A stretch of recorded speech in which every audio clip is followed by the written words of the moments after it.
if neither of us die within the next 10 years. Okay.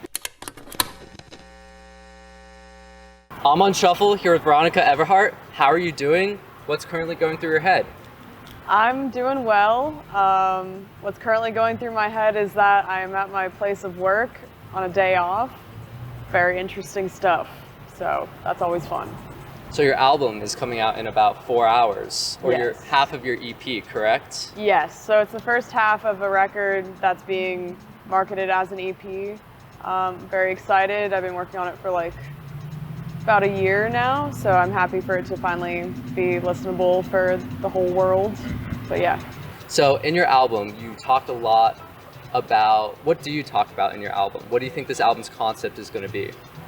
So I kind of wrote the record without intending for it to be a project. Like I wasn't writing for it to all be in one piece, but I think a lot of my songs have themes about self-doubt or self-reflection, themes about like relationships or loss, or kind of just like interpersonal ideas that I've had about like throughout my life. And most of the record was written while I was either in high school or in my dorm room in college. So there's a lot of like young adult trials and topics in there that I think people can relate to. And so I think like thematically it's like around kind of just growing up, and it's very raw and unfiltered. Yeah. How do you think this new stuff is going to compare or be different than your old stuff? Definitely sonically is the primary difference. My producer Junius Carr and I kind of took like the previous like singer-songwriter style that I have and blended it with like an electronic taste, or an electronic combination, I guess. I need to rephrase that.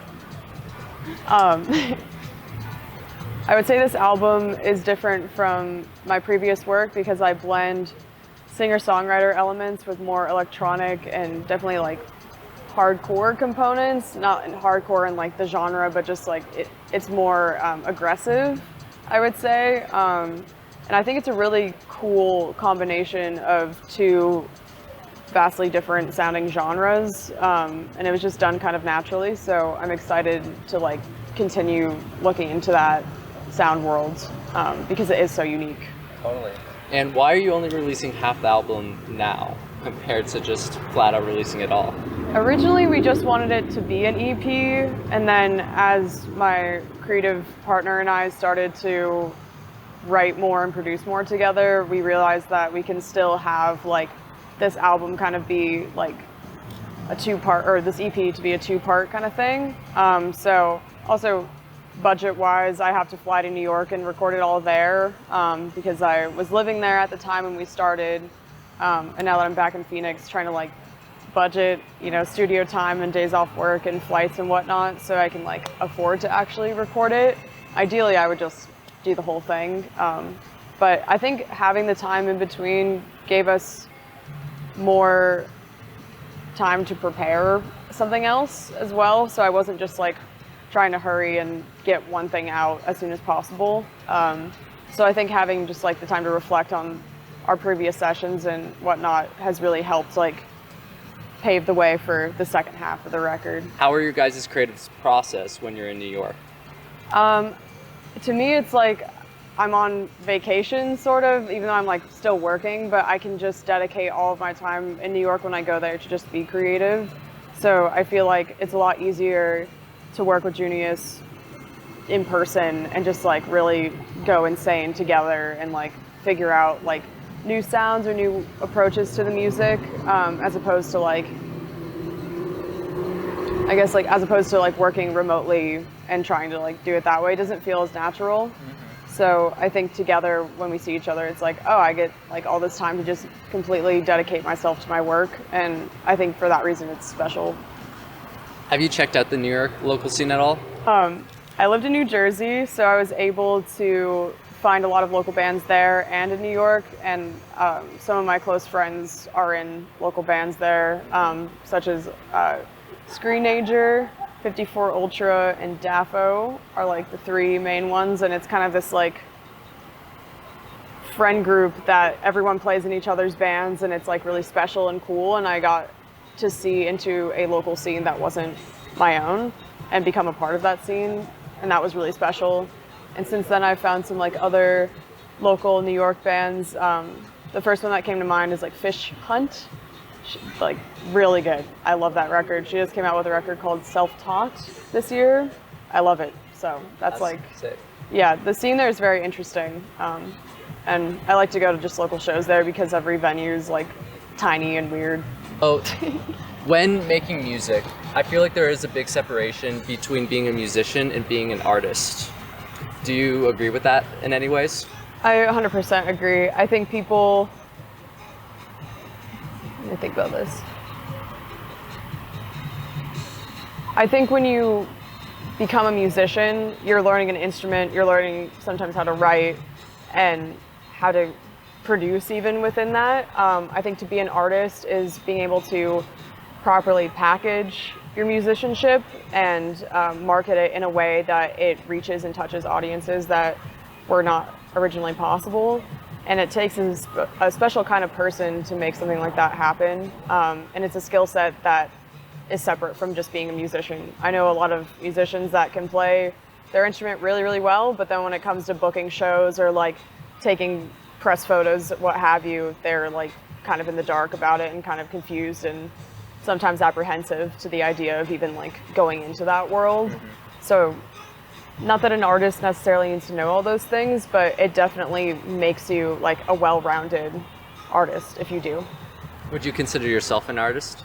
I think so. I'm very particular about my artistic vision, starting from the songwriting to the production of the work, and also how it's packaged, how I present myself not only on stage but also on social media. It's a thing that I kind of had to like accept that was just a part of what we have to do these days, and it's no different than putting posters of your band up on like street corners and stuff like that. It's just a more accessible way to get your music out there, and if you're not doing that, you're losing a huge opportunity for an audience that would genuinely love and listen to your music.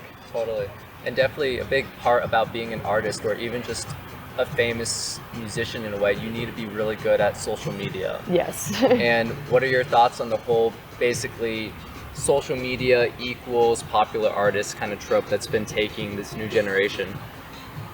As I said, I think it's a necessity to do. I do believe that people have kind of lost like just as much creativity you put into the music. I believe you should be at least honing some of that into your content. Totally. Because a lot of artists will kind of just copy whatever's like trending for like artists specifically. So like if one band posts like some format for a reel, you'll see that like 100 other bands do the same, which it's kind of like it's a derivative of an artistic work if you view reels in that way. And I started to kind of view my own content as like miniature like art pieces, and so I've been trying to like do some really just like breakneck, like crazy, like glitchy, weird videos. And yes, it is time consuming, and I haven't done as many as just like the copy and paste like reel format, but ultimately I think in the long run it'll serve me better and add to my context as an artist. Do any of those like music artists copy paste reels ever like get on your nerves sometimes? Like you've seen it so many times.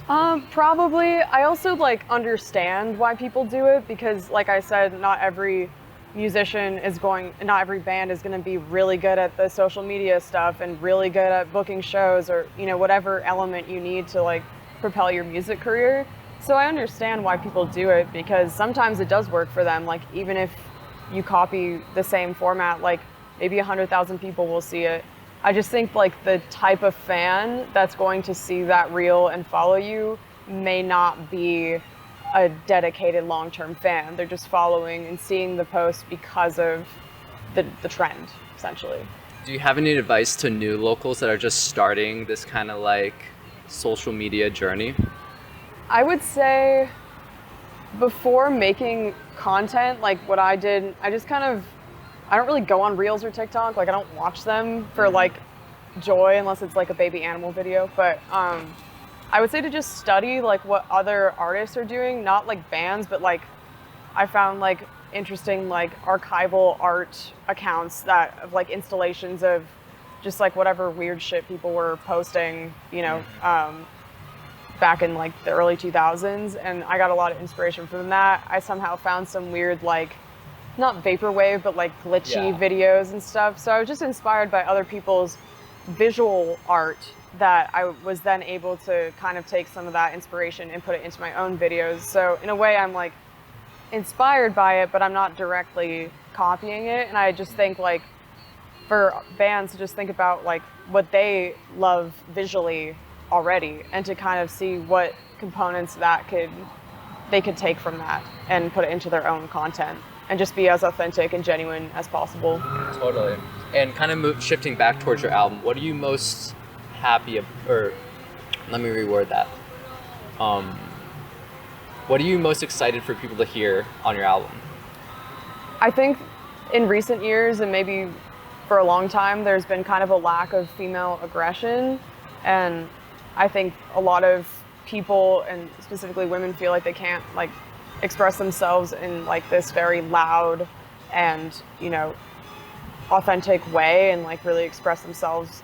And I think that I'm most excited for people to hear that raw, genuine energy in my music, and hopefully have younger women or, you know, emerging artists like be inspired by that and inspired to take risks. Because again, I think people just kind of fit into a scene and then they don't really consider like how to push the envelope. And I think having this project out will influence people to kind of break the box a little bit, break the mold rather. And what are you most proud about your own album? I think this is the first time I've genuinely collaborated with someone. I used to do everything by myself. My first album ever was recorded on like a little field recorder that we're currently using to record this. It like turns into like an interface, and I just realized I couldn't do everything by myself, and it got pushed one step further when I met Junius, because I realized that this person was really special and I could invite him into like this very personal creative process I had and like make something really truly unique that amplified the art. And I think that's what I'm most proud of, is having this like level of collaboration and exploration as well. Just work so authentically and just so naturally. I've never really had an experience like that before, and I think you can hear it through the music. And final question, why should people care about Veronica Everheart? It's a hard question to answer. I think people should care because I believe that I'm doing something unlike anyone else. I think that even in the whatever niche I'm fulfilling, there is a lack of female representation. Like in the indie sleaze scene, there's like, I can only really think of like a couple women that are in it that are really doing anything. And I think that my music resonates or can resonate with a lot of people, and also challenge people sonically, but also still have like those layers of familiarity within the music. And I just think people would really dig it. I don't know, is that a good answer? I think that's pretty good. Sick. Well, I'm on Shuffle with VE, Veronica Everheart. When do you think your album's coming out? In 2 hours and 45 minutes. So it's probably been out, so you should probably go listen to it. Yeah, right now. And we're out of here. If you were to set a few artists for the next year's Viva, who would you want to see? Oh my God. I think one of my favorite bands most recently is probably Cola. They were originally in Aught, that band. And I think it's like some of the same like original members. I don't know how many, but they'd be a really good pick. They're kind of like garage rock. My boy, The Dare, he would like beat up the city, I think. Shout out to Dare. Yeah, love him. And I'm trying to think who else. I guess just more local bands, and more of a variety, just like the craziest stuff you could think of, probably. Any locals come to your head for it? Definitely Slug Bug, TV Messages, Pajama Pajama. Maybe some like folk acts, like Justin Moody would be really cool. Yeah, off the top of the dome, that's what I can think of.